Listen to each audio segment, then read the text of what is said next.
What's up guys, it's time to get pumped for the Samsung Ultimate Z lineup for the Galaxy Z Flip and the Z Fold 3. Samsung may have created the world's first strongest foldable smartphone, and yes, for the first time we are going to see the IP rating in a foldable device. According to the exclusive news coming from Samsung, both the Z Flip 3 and the Z Fold 3 offers an IP rating for water and dust resistance.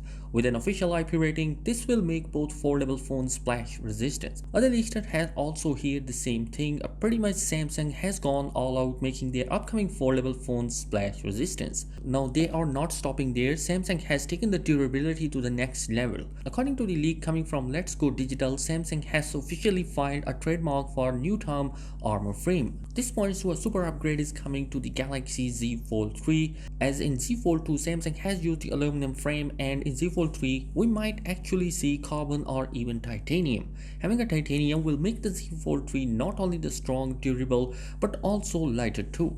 Samsung not only working on durability but also on the looks of the device, for new report coming from the Galaxy Club. According to this report, the Galaxy Z Flip 3 will be bringing with 8 color options, which is insane. And if this leak is true, it will make the Galaxy Z Flip 3 as a visual masterpiece, and I hope Samsung could bring these new colors to all markets. So the last leak for the foldables of the day is also important leak, and according to the leakster on Twitter, the Galaxy Z Fold 3 will be rocking the Snapdragon chipset instead of the AMD supported Exynos chipset. Just like their last foldable devices, Samsung will be sticking to the Qualcomm in Z Fold 3. And finally, also get ready for the wave of underscreen cameras. According to Ice Universe, many brands like Samsung, Oppo, Vivo, Xiaomi and ZTE will be bringing underscreen cameras to their upcoming smartphone in the second half of this year.